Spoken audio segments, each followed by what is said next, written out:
Olá, amigos do Grupo Espírita Batuira, da TV Batuira Portugal. É sempre uma alegria nós podermos estar trocando informações, reflexionando no trabalho de Jesus e nas leis do nosso Pai de amor. Nós sempre agradecemos a oportunidade de estarmos participando desse belo trabalho que o Grupo Espírita Batuira realiza na divulgação da doutrina espírita e na divulgação do amor. E como de costume, nós vamos iniciar convidando a todos a nos acompanhar a prece de abertura.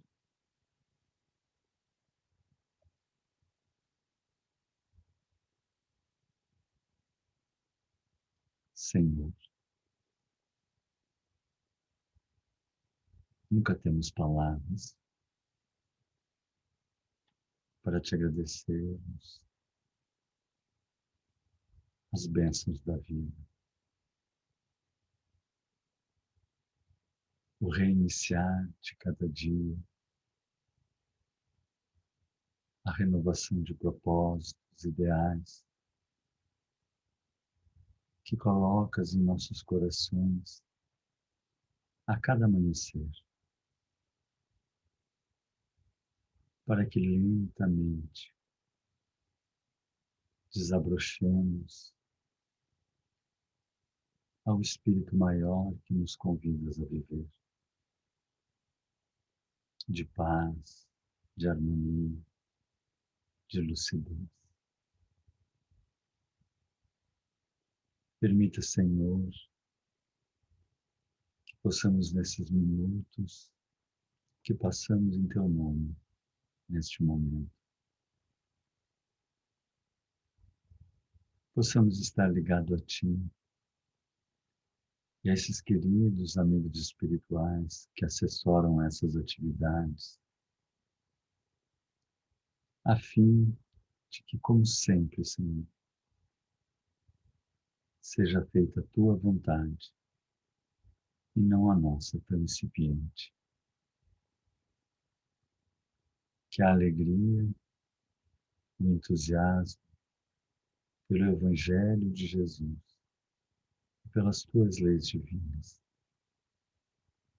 contagiem nosso coração, para que saiamos desse trabalho fortalecidos na Tua paz. Que Teu amor envolva a todos que estamos ligados, em especial aqueles que ainda não podem te compreender. Muito obrigado, Senhor, por Teu carinho. Sê conosco sempre. Que assim seja.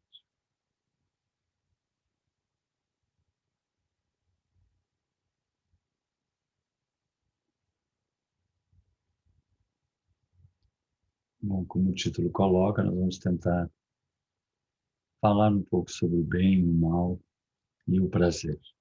Nós vamos trabalhar depois alguns ciclos na neurociência, mas antes gostaríamos de começar com uma ideia que é muito difundida e muito antiga e já participa de muitos de nós, da humanidade, que é essa luta, essa guerra entre as luz e as trevas. Como se as trevas tivessem um poder imenso e ora vencessem a luz, derrotassem a luz, e estariam em pé de igualdade, lutando luz e trevas na Terra e na criação de Deus, nosso Pai.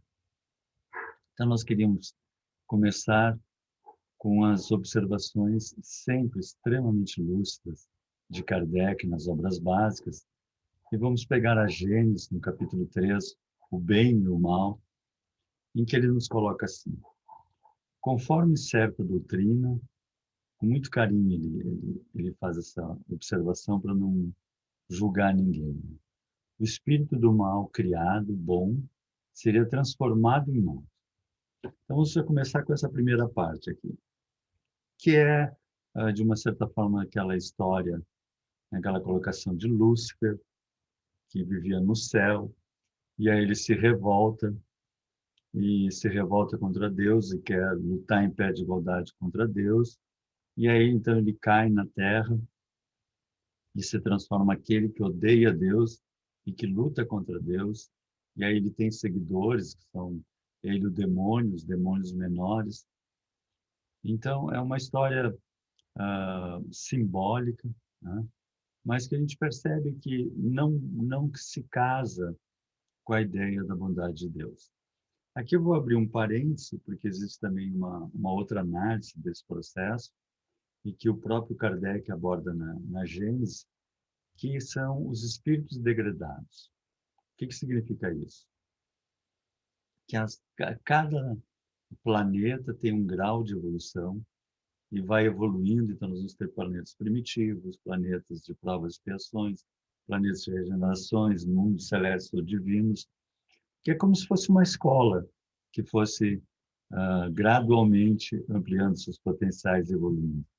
A Terra era um planeta primitivo, depois se transformou num planeta de provas e expiações que nós temos vivido até agora, e agora está se transformando com todo esse movimento que a gente vê externo, mas também profundamente interno, num planeta de regeneração, onde o bem trabalhará com grande harmonia aqui na Terra.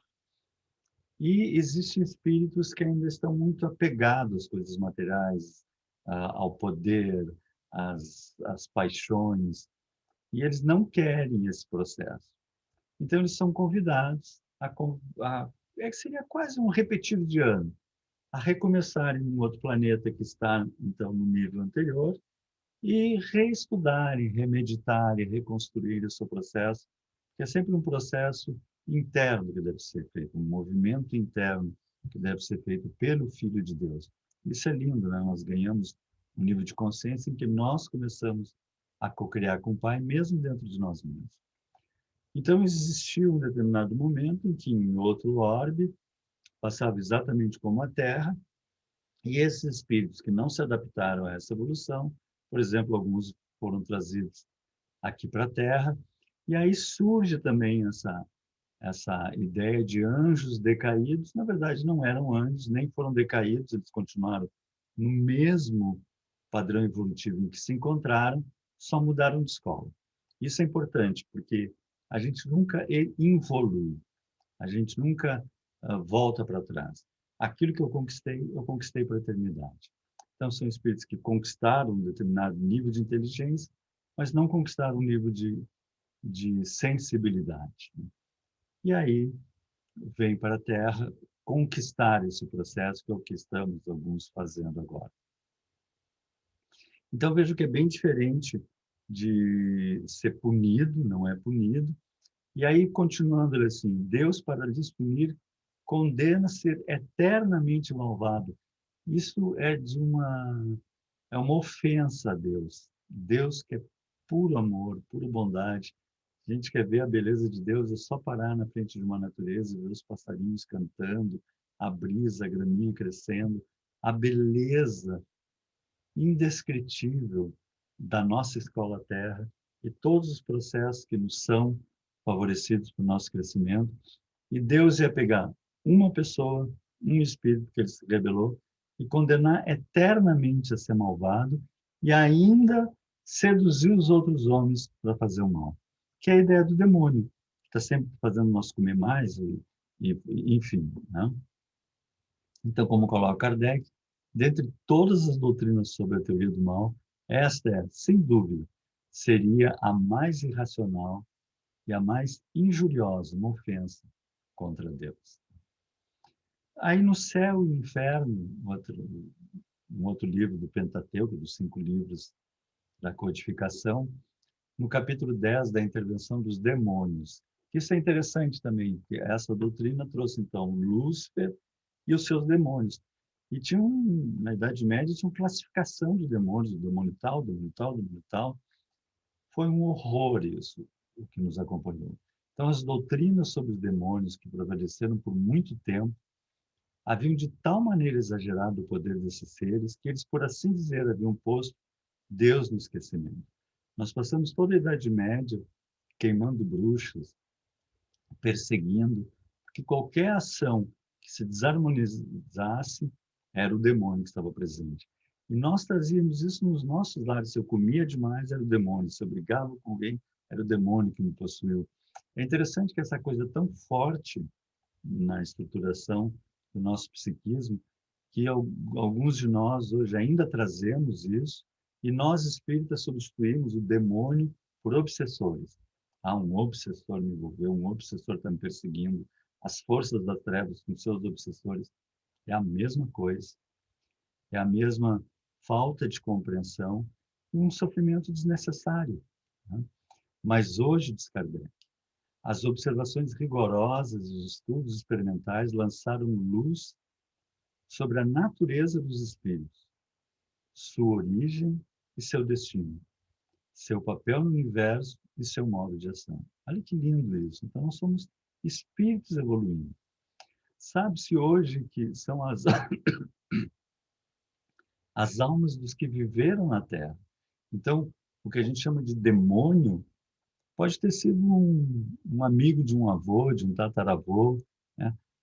Nós vamos ter o demônio, né? Esse espírito mais magoado, mais rancoroso, mais cheio de ódio, encarnado ou desencarnado. Desculpem até colocar dessa forma, mas às vezes nós temos verdadeiros demônios, às vezes até na família, às vezes entre os conhecidos, criaturas que plantam o mal, semeiam o mal, estão sempre pessimistas, sempre derrotistas, sempre puxando os outros para baixo. E às vezes até inconscientemente, porque eles estão para baixo. Eles estão sofrendo profundamente isso. Existem aqueles que fazem para se aproveitar. Eles são mais graves ainda as consequências que vão ter. Né? Sabes também que as diversas categorias de espíritos, bons e maus, não representam seres de diferentes espécies. Né? Não existe demônio. São seres humanos. Assim como não existe anjos. Né? São seres humanos que evoluíram, assinalando apenas os seus diversos graus de evolução. A clareza que Kardec nos trouxe é encantadora sempre. Pertencem à grande família humana, tanto como o selvagem, o bárbaro e o homem civilizado. Então, aquilo que nós chamamos de obsessores, demônios, né? Na verdade, são espíritos que ainda estão evoluindo, que ainda estão mais para o lado do bárbaro, né? Embora tenham conquistado um certo grau de inteligência, e é um certo grau de inteligência, pode dizer assim, que são muito inteligentes. Se fossem muito inteligentes, estavam ligados a Deus. Ainda não conseguiram esse nível de inteligência, então conseguem manipular, conseguem fazer coisas, mas ainda limitados, e vão um dia se tornar um homem civilizado, um ser humano. Todos nós vamos evoluir. Existem, na doutrina espírita, no livro dos Espíritos, nós vamos encontrar 3 elementos do universo: Deus, Espírito e matéria. E não foge disso. É uma colocação didática, mas não tem como fugir disso. Deus nós só podemos sentir, né, no coração, na sua grandeza, em alguma capacidade de reflexão que a nossa é muito limitada. Espírito somos nós. E mesmo dentro das pesquisas acadêmicas, nós estamos apalpando, né, as EQM, as memórias de vidas passadas, enfim, estamos apalpando a existência do Espírito Eterno. E a matéria é aquilo que nós temos um amplo domínio, muito embora a gente já tenha abordado várias vezes aqui, toda a matéria que nós conhecemos, desde o átomo ínfimo, suas subpartículas, até os astros mais plenos no universo, é 4% só que nós conhecemos da matéria. A física já sabe que existe 96% de energia escura e matéria escura aqui, agora, nesse momento. Nós não temos a menor capacidade de medir, de compreender, de saber do que se trata, só sabe que existe. Então, nós gostaríamos, então, com o material que nós temos mais palpável, que é a matéria, reflexionarmos sobre Deus para vermos a grandeza de Deus e aí olharmos se existe essa possibilidade de um espírito lutar contra Deus. Né? Então vamos olhar a grandeza de Deus. Vejam aqui algumas estrelas. O Sol é esse pontinho aqui Olha esse pontinho perto de Gama Cruxes, Rigel, Canopus, Aldebaran, que são estrelas de primeira grandeza. A gente, a nossa ciência sempre foi, nós sempre fomos muito inchados, digamos assim, então nós achávamos que estávamos no centro do universo. Foi chocante descobrir que nós não estávamos no centro do universo, que o Sol girava em torno de nós. Foi chocante descobrir que o Sol não girava em torno de nós. E nós classificamos ainda até hoje o Sol como uma estrela de quinta grandeza. Mas se nós olharmos esse desenho aqui, a gente vai ver que ele está bem longe de uma quinta grandeza, né? Ele está lá numa centésima grandeza. Mas são estrelas gigantescas, belíssimas, com seus sistemas planetários, muitas delas, na nossa galáxia, que é um aglomerado de estrelas que gira em torno de um centro. A nossa galáxia se chama Via Láctea, nós denominamos Via Láctea, e a Via Láctea possui cerca de 200 a 400 bilhões de estrelas. Nós não temos ideia do que é isso. Estrelas daquela magnitude, onde o Sol é uma poeirinha. O sistema solar ele fica num canto assim da galáxia, não está nem numa posição privilegiada, ele fica num cantinho tipo por aqui e não apareceria nessa foto porque é uma estrelinha mínima. Aqui a gente vê estrelas maiores. Então vejam a grandeza disso, o brilho disso. Calcula-se que existem centenas de bilhões de galáxias como a nossa, maiores, com bilhões de estrelas. Olha o tamanho do universo. E agora, em março desse ano, os astrônomos que cada vez mais aperfeiçoam os seus telescópios, sua capacidade de observação do cosmos, localizaram um quasar. Um quasar é o centro de uma galáxia que está se formando e que emite radiações luminosas, poderosas, a 13 bilhões de anos-luz da Terra. O que é isso? Se eu viajar a 300 mil quilômetros, 300 mil, não é um carro ali 100 quilômetros por hora, 300 mil quilômetros por segundo, eu vou levar 13 bilhões de anos para chegar lá. Olha o tamanho disso. E esse quasar pulsa luz. Que quantidade de luz? 600 mil vezes o brilho da nossa galáxia. A gente não tem ideia da grandeza desta casa que Deus construiu para nós, que é o universo, para a nossa família humana evoluir. Olha o tamanho de Deus, a beleza, a grandeza. E nós estamos aqui nessa estrelinha minúscula, que é o Sol, dentro de um planetinha também nada especial, pequenininho, onde ali evoluiu a vida, a amebinha que foi se desenvolvendo, chegou ao macaco e chegou ao ser humano. E tem alguns desses seres humanos que ainda estão renitentes no poder, no apego, ainda roubam, como eu brinco, é um jardim da infância que vai lá e rouba a massinha do colega, né? E esmaga as massinhas, ainda faz bagunça no jardim da infância. Só que dizer que isso aí estaria afetando a criação divina e fazendo uma luta entre as luzes e as trevas é uma ideia profundamente infantil. Porque Deus é imensamente maior. A espiritualidade é imensamente maior e, por profunda bondade da lei divina, permite que nós cresçamos com essa sensação de liberdade, com essa capacidade de construirmos a nossa própria caminhada. Então, aquilo que nós chamamos de luz e trevas, na verdade, a treva é uma ausência temporária da luz, porque aquele mais obsessor, mais trevoso, um dia vai ser um Francisco de Assis. Um dia vai ser uma criatura cheia de bondade, porque é inevitável que todos vamos evoluir nessa escola infinita que temos pela frente. E no livro dos Espíritos, Kardec também sempre com aquela genialidade e clareza dele, ele nos fala sobre a relatividade do bem e do mal. Na questão 630, como se pode distinguir o bem do mal? Como que eu posso saber se eu estou no bem ou se eu estou no mal? O bem é tudo que está de acordo com a lei de Deus. E o mal é tudo que se afasta dele. Na continuação dessa resposta, eu não quis fica muito cansativo, mas ele coloca: tudo que faz bem a si e aos outros é a lei de Deus. Porque a lei de Deus, na questão 540, qual é? Estamos aqui para quê? Para crescer e fazer crescer. Isso é lindo, né? Esse é o nosso objetivo, é o que deve nos mobilizar a cada amanhecer. Que hoje eu possa crescer e fazer crescer, colaborar. Fazer crescer é cortar grama, lavar a louça, é dar um sorriso, é dar uma palavra amiga, responder um WhatsApp com carinho. Isso é colaborar na criação. Na 631, o homem tem meios para distinguir por si mesmo o bem e o mal. Nós podemos ver o que é bem e o que é mal? Sim, quando ele crê em Deus e quando quer saber. Mas se tu quiser saber, vai ficar bem claro para ti. Faço ou não faço? Vem a resposta. Deus lhe deu inteligência para distinguir um e o outro. E lá na 621, de Kardec, falando sobre essa questão de que a felicidade era seguir as leis de Deus, quem seguisse a lei de Deus ia ser feliz, ele pergunta: mas onde está escrita a lei de Deus?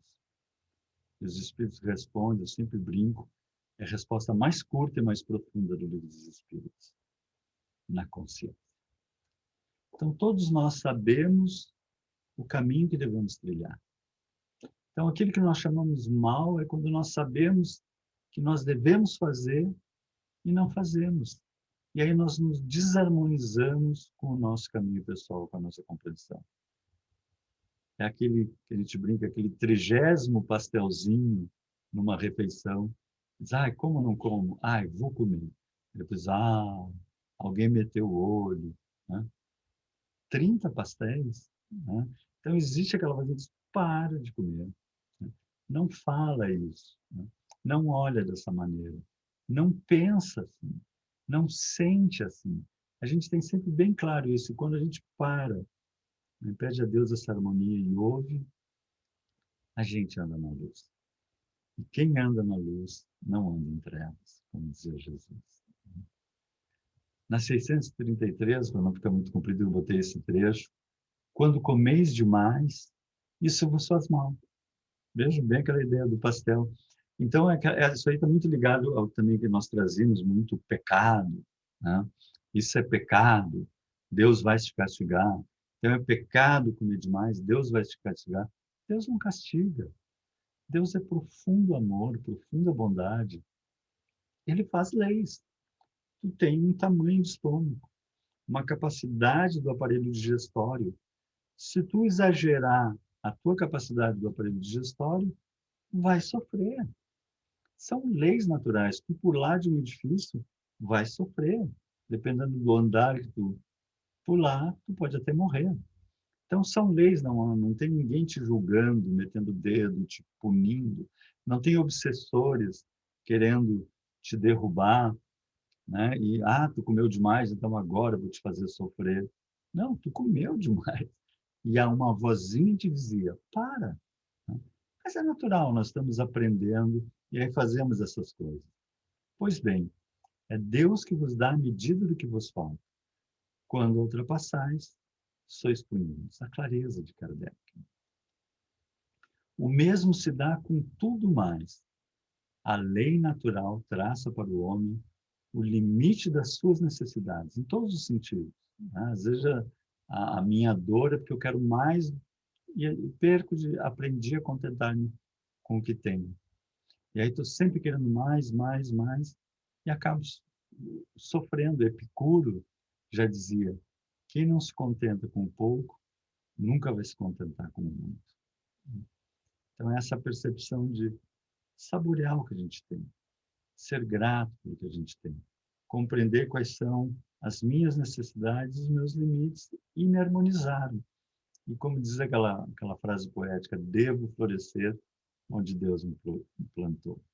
Quando eu ultrapasso o limite das minhas necessidades, então eu sou punido pelo sofrimento.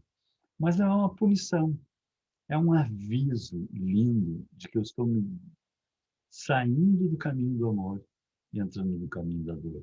Saindo da minha harmonia. É como uma dor de dente. Não é uma punição, é um aviso de que está sendo destruído o meu dente. Então, a aflição é um aviso de que eu estou destruindo a minha estrutura consciencial, destruindo o meu caminho evolutivo. Olha que lindo esse mecanismo. E o selvagem que cede ao seu instinto, comendo carne humana, é culpado?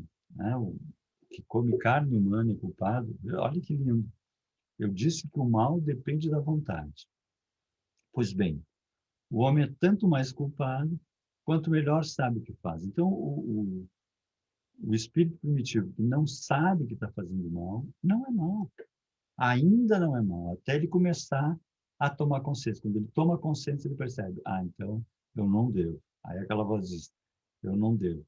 A partir dali, passa a ser mal. Vejam a relatividade e a graduação do processo. E Kardec comenta, as circunstâncias dão ao bem e ao mal uma gravidade relativa, que é a relatividade do bem e do mal. É assim que o homem esclarecido que comete uma simples injustiça é mais culpável aos olhos de Deus que o selvagem que se entrega aos destinos. Porque ele não sabe. Na consciência dele está tudo certo. Mas quando a consciência começa a nos falar, é porque nós já temos a capacidade de mudar a nossa caminhada. Agora nós gostaríamos de falar sobre um mecanismo muito interessante da evolução, que é o fluxo e o refluxo. É muito semelhante a esse processo do mar. Ele vai, retorna, vai, retorna. Se tivessem rochas aqui, ele poderia quebrar rochas nesse pequeno movimento de vai, retorna. E toda a nossa evolução é dentro desse processo. Assim. Avançamos um pouquinho, retornamos, tomamos um fôlego, avançamos um pouquinho. Isso se chama o método das aproximações sucessivas. No cálculo da matemática existe o cálculo que trabalha esse processo, essas esse cálculo para se chegar à aproximação sucessiva de um resultado, mas existe dentro dos nossos mecanismos psicológicos, dentro da nossa evolução, existe isso. O Skinner, o pai do behaviorismo, da psicologia comportamental, nos coloca assim: a modelagem de comportamento consiste em reforçar as aproximações sucessivas, tendo por fim um comportamento desejado. Então, eu vou avançando a uma conquista que eu quero realizar, ainda não consigo, retorno, avanço mais um pouquinho, não consigo, retorno. Eu vou avançando lentamente esse processo. E aí vem a coisa interessante. Através do reforçamento positivo, instalam-se novas respostas por meio de um processo gradativo de aprendizado, tendo como objetivo um comportamento terminal. Para a gente entender isso, é semelhante ao adestramento de animais. E eu tento ensinar ele a fazer uma coisa, quando ele consegue fazer, eu dou um biscoitinho de carne, ou dependendo do animal, dou um torrão de açúcar. E aquele torrão de açúcar, aquele biscoitinho, estimula ele a tentar fazer de novo. E aí ele tenta e não consegue, tenta até que ele consegue. E aí no momento que ele consegue, basta dar o comando e ele passa a fazer. Né? E chega a um tal ponto que se torna um hábito, se torna um automatismo. E eu não preciso mais nem do reforçamento positivo, porque aquele já interiorizou. Eu só dou um comando, eu tenho um pastor alemão, que é um companheiro, está sempre junto, e aí eu chamo ele, digo, ele fica, ele senta, né? E fica esperando, eu digo, espera. Ele... Então tem os comandos, e ele faz com imensa alegria, né? Porque ele tem todo esse reforçamento positivo do carinho, muito bem, que garotão, né? Esse processo assim. E nós somos animais melhorados. Com a gente funciona o mesmo mecanismo de um reforçamento positivo, vai nos impulsionar a acertar o passo, a caminhar, a ir adiante. Isso ocorreu em todos os mecanismos, né? Tanto individual como em termos da evolução da Terra. Então, por diversos momentos, nós tivemos grandes civilizações que avançaram, né, com objetivos de conquistar mais coisas, de conquistar mais poder, de conquistar mais terras, de ter mais fartura, ter mais alimento. Natural esse mecanismo, né? Uma população mais feliz. Mas sempre elas, dentro desse processo de fluxo e refluxo, elas se expandiram, produziram para o mundo, mas não é em linha reta que se faz. e aí elas regridem. E uma nova civilização vem. Então, nós vamos ter a civilização Império Persa, que nos deixou inúmeras descobertas, e mais ou menos 6.000 anos atrás tinha o zoroastrismo, Zoroastra, né? E foi, então, portanto, a primeira civilização, o primeiro império a ter um Deus único. Os reis magos que vão visitar Jesus eram zoroastras, portanto, eram persas, né? Então, olha a estrutura que ela já nos deixou, mas passou e veio o Império Grego, que deixou para o mundo ocidental a beleza dos grandes, o mundo todo, né? Porque hoje o mundo todo compreende, a beleza daquele século V antes de Cristo, com Sócrates, Platão, Aristóteles, Hipócrates, Demócrito, né? E o impulso que eles deram para a nossa compreensão da vida e de nós mesmos. Cessa o Império Grego, vem o Império Romano, com o seu processo, com o Senado, com suas leis, com sua estrutura, belíssimo. Mas Kardec não desculpem, Emmanuel, se vocês leem o livro A Caminho da Luz, ele narra muito detalhadamente o inchaço que fez o Império Romano pela ganância, e isso implodiu ele mesmo, ele se corrompeu e se destruiu. Então ele deixou as leis romanas são base das leis do mundo todo. Todo o império que cresce, ele cresce, semeia, e aí parece que tem que tomar um fôlego, e um novo vem, cresce, semeia, e tem que tomar um fôlego. Lindo esse mecanismo, né? Nós vamos ter o Império Português, que ali por 1450, 1500, a gente pode brincar que era a NASA da Terra, né? A Escola de Sagres, as grandes navegações. Ele deu um impulso gigantesco à evolução do planeta Terra, Portugal, e foi o que descobriu o novo mundo, né? Uma outra metade da Terra foi graças aos espíritos que encarnaram em Portugal, impulsionaram, e Portugal tinha todas essas terras litorâneas por onde ele passava. Mais tarde entra a Espanha em jogo, e nós chegamos, desculpe a brincadeira, ao disparate do Tratado de Tordesilhas, a 300 léguas do Cabo Verde. Nós passamos um risco, o que for para lá de Portugal, é da Espanha, o que for para cá é de Portugal. Dividimos a terra ao meio, mas lançamos, semeamos de uma maneira linda, e vamos ter depois o Império Britânico, o Império Francês. Mas o que é essa ascensão e queda, esse processo de fluxo e refluxo, ascensão e queda? É uma curva matemática chamada a senoide, que é essa curvazinha assim. E todos nós participamos desse mecanismo o tempo todo. Ela faz parte da lei divina na nossa caminhada evolutiva. Seria a ascensão e queda, ou os altos e baixos. E assim como eu vou ter ascensão e queda, ou altos e baixos, das civilizações, nós temos do ser humano individual. Nós, na nossa caminhada individual, vamos ter, às vezes, no mesmo dia, altos e baixos, às vezes no ano, às vezes na década, às vezes na nossa vida. Vamos ter esse fluxo e refluxo, esse conquista e dá uma caída. Esse processo lento e belo e infinito da evolução. Então, como é que vai funcionar esses altos e baixos do ser humano? Vai ter dias em que nós vamos terminar o dia assim: nossa, que dia maravilhoso, como correu tudo bem. Obrigado, meu Deus, pela beleza da vida, pela gratidão por tudo que nos dá. Mas tem dias que nós terminamos assim, com a cara enfiada numa almofada, às vezes até alguns ousando questionar Deus, né? Isso é um processo normal de todos nós. Todos nós vivenciamos isso, mais ou menos, em maior ou menor grau. E não é só pelo que nós fizemos durante o dia. É um ciclo normal evolutivo que nós passamos, porque tem dias que nós acordamos assim. Bom dia, né? Com todo aquele entusiasmo, com todo aquele pique, com toda a saúde, a energia, a vitalidade, a alegria. E tem dias que a gente não quebra o despertador, porque depois tem que comprar outro, né? Como a gente brinca, né? Ah, eu não acredito que eu tenho que sair da cama. Então, esses dias que nós estamos com a cara enfiada na almofada, ou que nós já levantamos azedos, e que eu brinco, aí passa a manteiga no pão e escapa o pão e já cai de borco no chão e diz, ah, é hoje, né?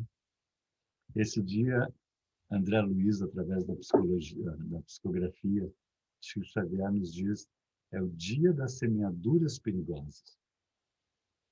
É onde nós temos que estar mais atentos. Se eu estou naqueles dias para baixo, nem olhe às vezes, né? Porque senão eu vou olhar com um olhar às vezes estranho. Não fala. Cuida cada palavra, senão eu posso dizer coisas, né? Ah, fulano, desculpa, mas eu vou te contar, e a gente pode magoar profundamente aquela pessoa. A gente às vezes não sabe o limite que aquela pessoa já está sofrendo, e ela contava com o nosso estímulo, nós largamos uma coisa assim, ela pode cometer um processo bem mais grave na sua caminhada, que nós participamos, que nós semeamos. É o dia de nós pedir, ah, meu pai, se eu não puder falar alguma coisa, me deixa calado, não deixa nem eu olhar feio, até que eu saia desse estado e consiga voltar para a tua paz. Mas altos e baixos do quê? A gente tenta ainda entender, mas são emocionais. Às vezes a nossa emoção se perde, cognitivos, a nossa compreensão, às vezes, parece que se nubla, diminui, físico, nosso estado de saúde física parece que diminui, enfim, a gente percebe que nós temos essas oscilações, que são ciclos de senoides. Eu posso estar com o físico bem, emocional baixo, enfim, né? Hoje em dia é muito conhecido já a chamada estimulação magnética transcraniana, usado dentro da neurociência, da psiquiatria, que através da influência do magnetismo localizado, uma terapia feita por terapeutas qualificados, eu consigo estimular os neurônios, né, em processos de depressão, enfim, né, é um tratamento isso, a estimulação magnética transcraniana, ou seja, o magnetismo atuando definitivamente no nosso cérebro. E talvez ainda não se conseguiu apalpar isso dentro da academia, haja alguma influência da Lua nesse sentido, em termos de magnetismo, você sabe que há nas marés, há nos plantios, há no sistema hormonal feminino e há no psiquismo humano uma influência das luas. O André Luiz, através de Chico Xavier, nos coloca que a lua cheia, ela fortalece, fixa as nossas formas mentais. E o sol e o vento destroem as nossas formas mentais. Porque sempre que nós estamos pensando, nós estamos gerando uma força que manipula a matéria e nós criamos formas mentais. E nem sempre as nossas formas mentais são as mais positivas. Então, em períodos de lua cheia, que se eu estou com formas mentais meio desequilibrantes, com mágoas, com raivas, com medos, com tristezas, com ódios, enfim, eu plasmo em torno de mim essas energias, elas são reforçadas pela Lua. Mas são ciclos, passam esses ciclos, né? Assim como passam os meus processos internos, né? Não são definitivos, são mecanismos que trabalham, mas sempre o Evangelho e a nossa postura está acima de todas essas coisas, isso é importante a gente perceber. Né? Mas são ciclos, por exemplo, a Lua são ciclos de 27 dias, os mesmos ciclos que nós temos falado. A neurociência tem estudado, se debruçado muito sobre esses ciclos, esses ritmos que a gente coloca, né? Então, nós vamos ter os ritmos longos, que é a hibernação, alguns animais hibernam, e alguns meditadores experientes podem meditar por semanas a fios, sem se alimentarem. Eles diminuem todo o metabolismo, diminuem o batimento sanguíneo, diminuem todo o metabolismo, semelhante a uma hibernação, feitos conscientemente. É algo que a ciência já estudou, que o ser humano pode, desculpem colocar, hibernar como um animal, se ele se dedicar a esse estudo, a esse mecanismo em longos ritmos. Então, eu posso hibernar, retornar, né? Ou meditar por horas também, depois de retornar. Depois nós vamos ter ritmos chamados curtos, que é a respiração, inspira, expira, inspira, expira. Olha que interessante, né? É o mesmo processo, sobe e desce. O sono, durmo, acordo. E ritmos elétricos, mais rápidos, né? E, por fim, os ritmos circadianos são ritmos de 24 horas a partir de um relógio biológico. Então, ritmos elétricos, né? Nós vamos ter no nosso cérebro, se nós colocar eletrodos no nosso cérebro, nós vamos ver que ele faz uma curva semelhante a senoide, né? Com uma variação que vai de 40 miliamperes, de 30 miliamperes a 70 miliamperes, tipo uma voltagem que eu tenho ali, fazendo uma variação de 40 miliamperes. Então, eu vou ter meu cérebro sempre trabalhando constantemente nesse mecanismo. Eu vou ter meu coração trabalhando também nesse mecanismo de pulso. Eu vou ter todo o meu sistema nervoso periférico, meus músculos, também trabalhando no sistema desse mecanismo. Veja que interessante isso. Os ritmos de sono e vigília, quem é responsável por esse mecanismo, é essa glândulazinha bem no seio do nosso cérebro, que é a pineal, que dá para fazer uma palestra sobre a pineal, porque ela está ligada à mediunidade, diversos outros fatores, mas está ligado a esse mecanismo da luz. Quando entra a luz, através dos meus cones e bastonetes, a pineal sabe que está claro e ela se mantém quieta. Quando o ambiente escurece, que anoitece, a pineal então começa a largar uma substância chamada melatonina. A melatonina entra na corrente sanguínea e provoca um relaxamento, um sedar, e nós dormimos. E nós diariamente temos esse ciclo de cessa a produção de melatonina, inicia a produção de melatonina, eu durmo, cessa quando começa a clarear. Vejam que belo esse mecanismo, né? E o que acontece nesse mecanismo? Lembra como eu falei lá das ondas que vão e vêm? Então, nós vamos um pouquinho, aí tomamos digamos assim, um ar, né? Nos fortalecemos, podemos avançar mais um pouquinho, aí nos fortalecemos. É o mesmo processo que vai ocorrer toda noite. Já se sabe que nós temos as nossas ondas que vão acalmando, acalmando, até nós entrarmos em onda profunda, e depois nós temos, como aqui em azul claro, aqui, nós entramos nesse estado aqui, que é o rápido ex-movimento, movimento rápido dos olhos, que parece que nós estamos aqui, nós estamos acordados. Aí nós vamos dormindo, estamos em sono profundo e o nosso cérebro faz assim. Então, um cientista que estivesse olhando só no aparelho dizia, ele acordou. Chega lá, nós estamos em sono profundo, mas com movimento dos olhos, movimento de contrações musculares. Se sabe que aí localiza os sonhos, e se sabe que aí é o momento em que nós estamos pegando tudo que nós recebemos durante o dia e organizando, guardando os arquivos de acordo com o grau de importância, com o grau de classificação, como se nós fôssemos limpar a nossa mesa de trabalho para o dia seguinte começar uma vida nova. É um reset que nós damos. Olha que lindo esse mecanismo divino. Nós temos toda noite um reset para começar um novo dia.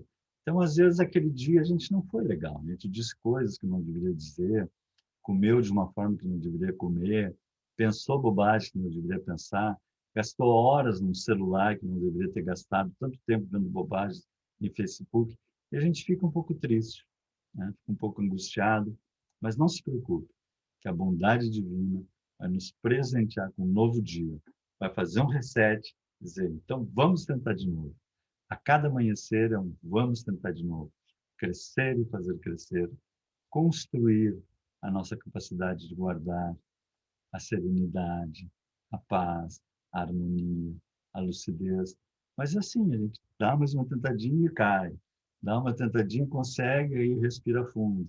É aos pouquinhos, através do processo de aproximação sucessiva, nós vamos construindo a nós mesmos.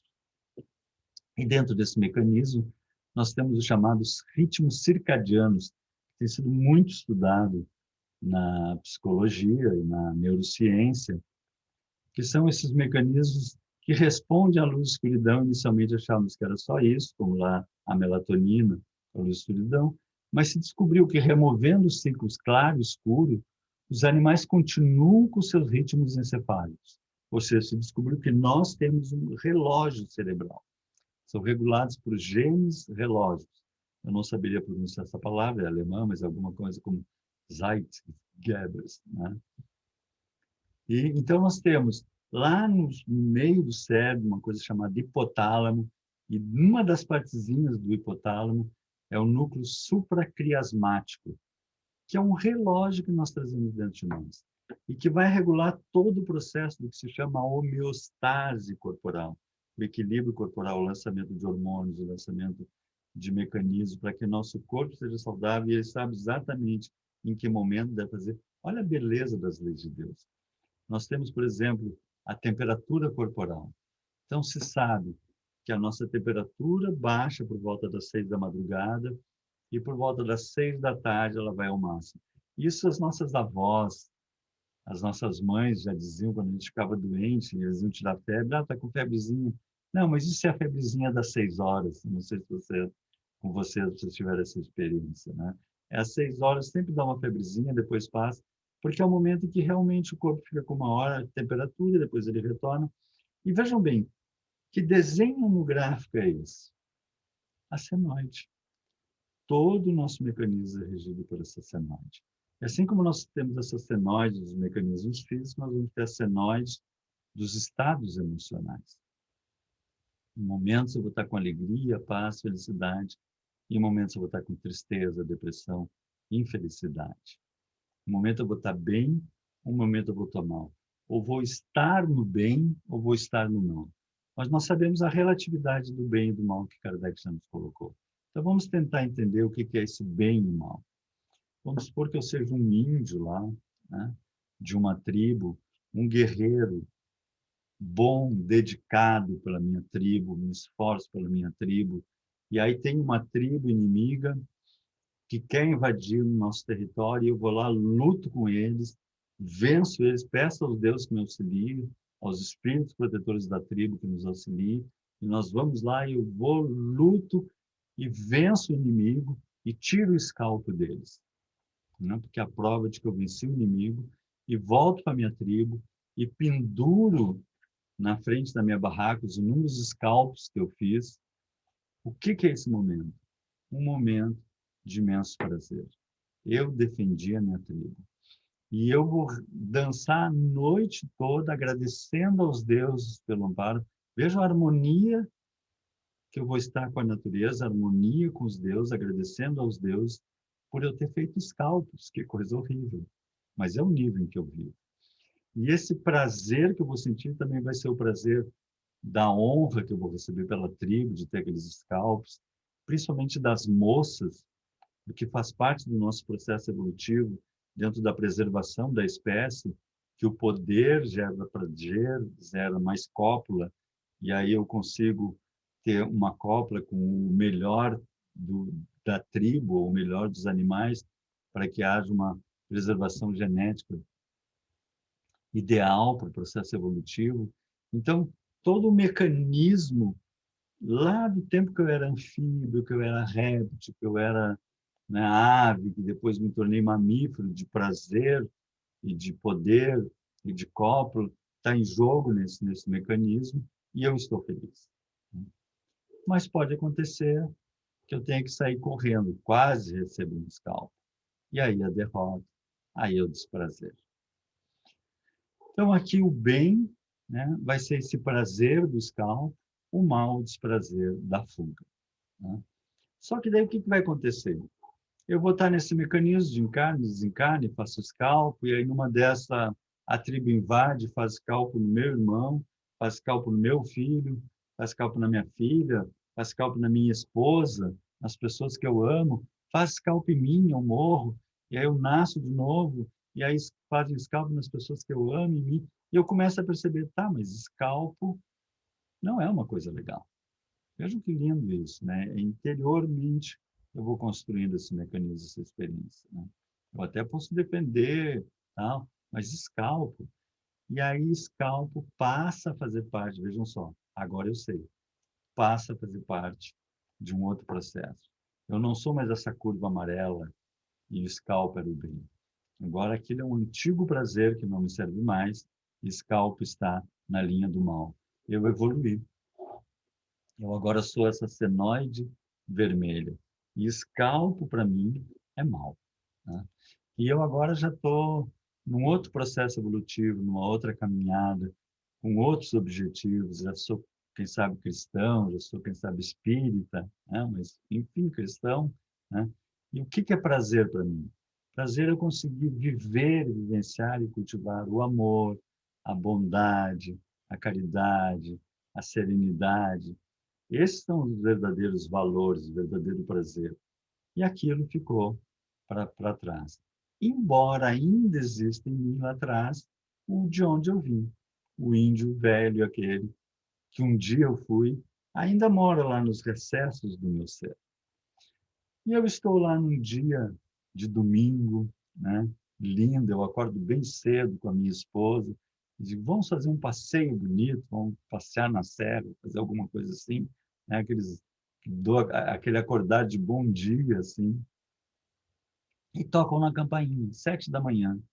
Digo, mas a essa hora eu vou atender a sogra.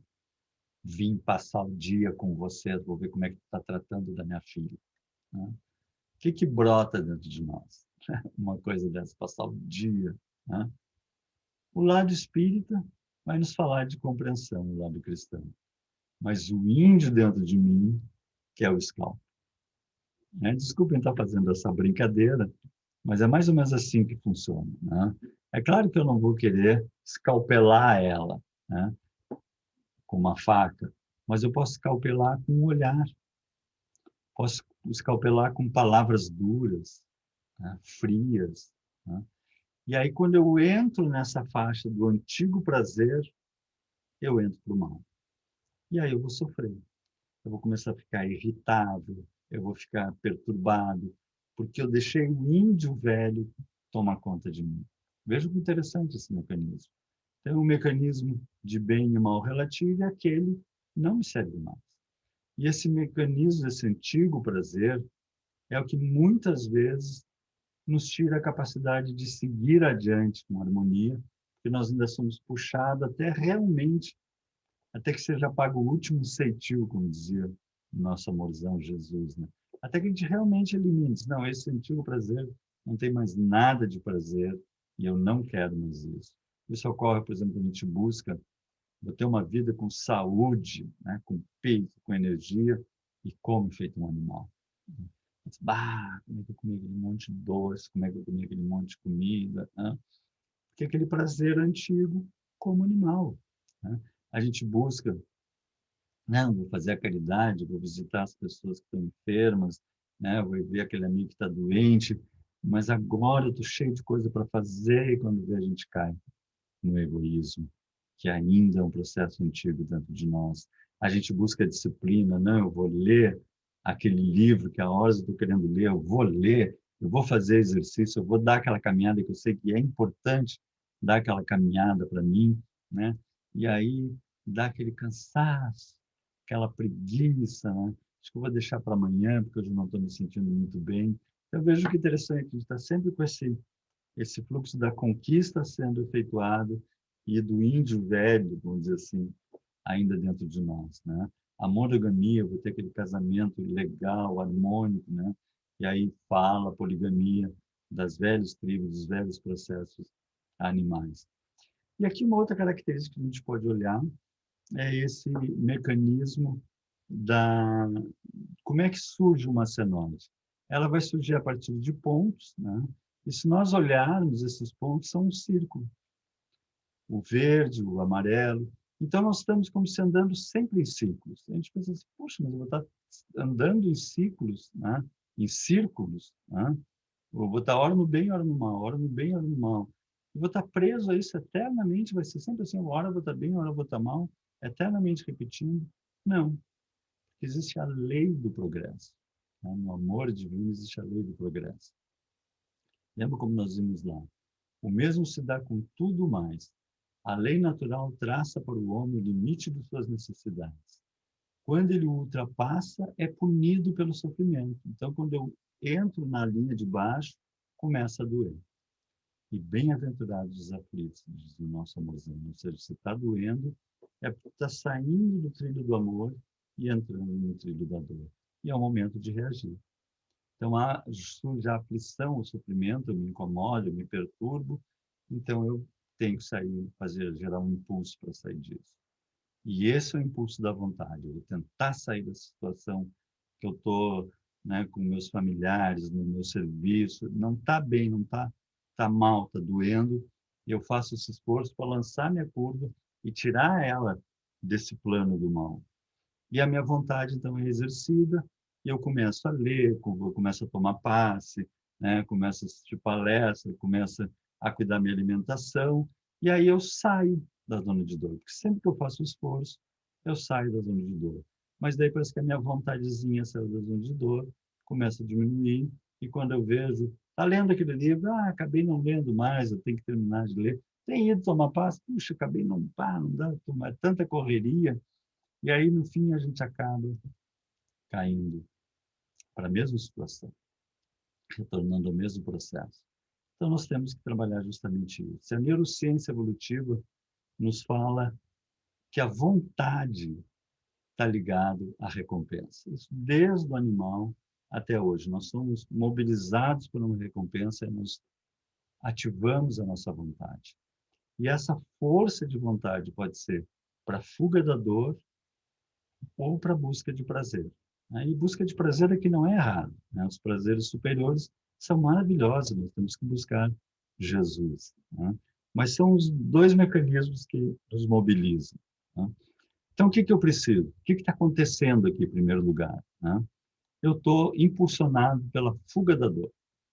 E aí eu quero sair daquilo, e aí eu começo a ler aquele livro, começo a meditar, começo a rezar, começo a ir na casa espírita, na igreja, seja onde for, eu mobilizo um mecanismo e consigo elevar o meu padrão, sair da zona de dor, mas daí eu já melhorei um pouco, mas ainda faço um esforço, até que eu saio da dor. Quando eu saio da dor, eu estava movido como? Movido à fuga da dor. E aí começa a diminuir toda a minha vontade, fim da vontade, e eu retorno. Então, o que eu preciso? Uma vontade superior. Eu preciso que a minha vontade permaneça mesmo depois que eu tenha saído da dor.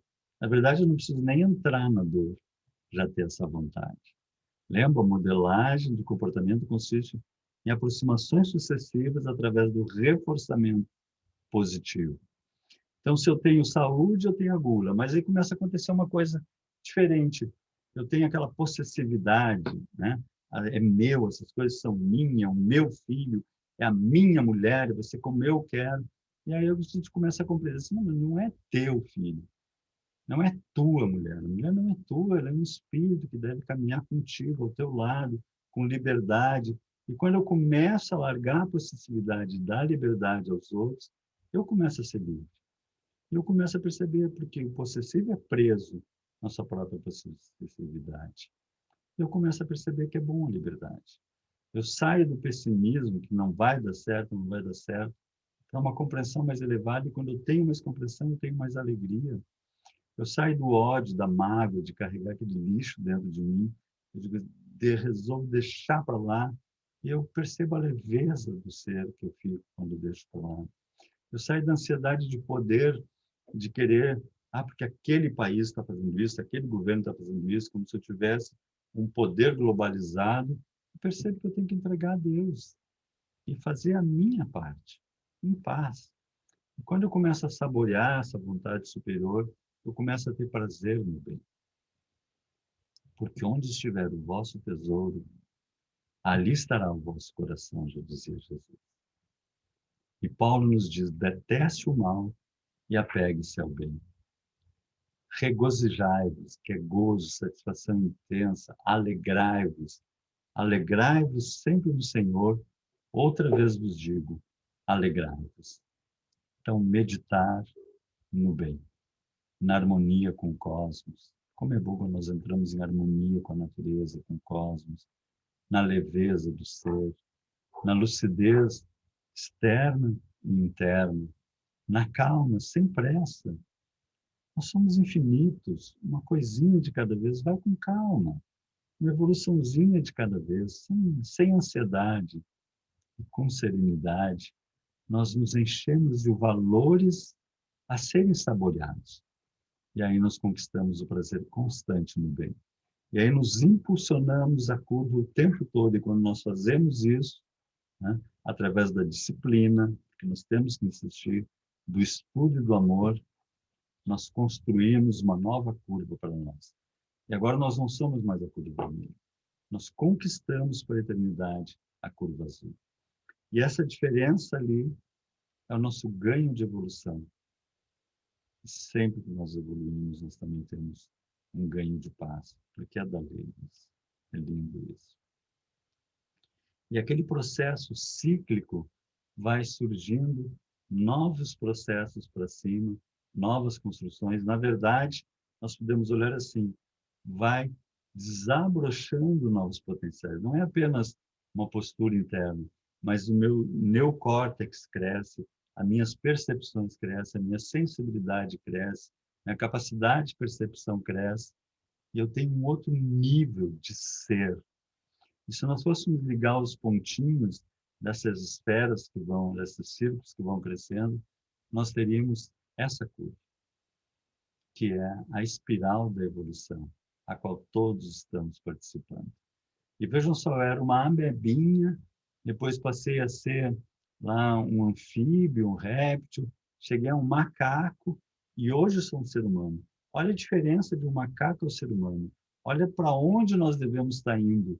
Não é só uma conquista interna de paz, mas de amplificação gigantesca de todos os nossos potenciais.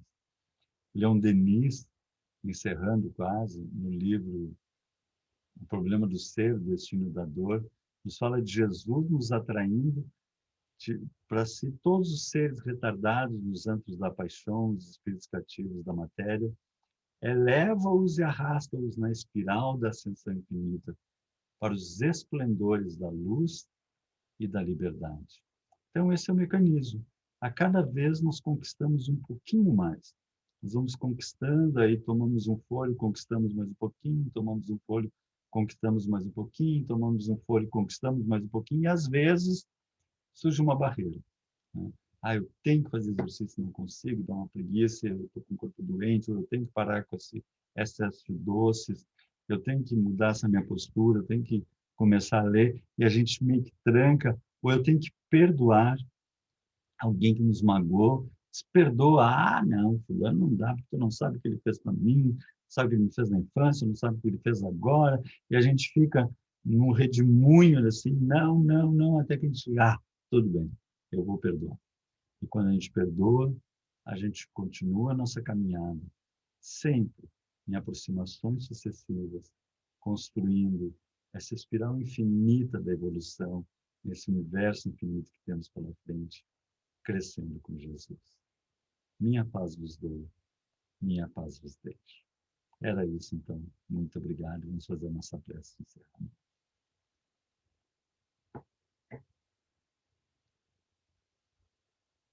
Então, Senhor, muito obrigado por mais esses minutos que passamos contigo. Obrigado por nos dar a oportunidade de construirmos contigo, Senhor, nossa evolução. Como o Pai no Evangelho dizia a Jesus, Senhor, eu creio, ajuda a minha incredulidade. Nós te pedimos, nós queremos, mas ajuda a nossa vontade incipiente. Encanta-nos com o bem, com a luz, com o amor, para que somente esses sejam os padrões do nosso pensamento e do nosso coração, crescendo a humanidade inteira. Muito obrigado aos queridos amigos espirituais que coordenam esse trabalho. E mais uma vez, obrigado, Senhor. Muito obrigado a todos, então. Fiquem com Deus.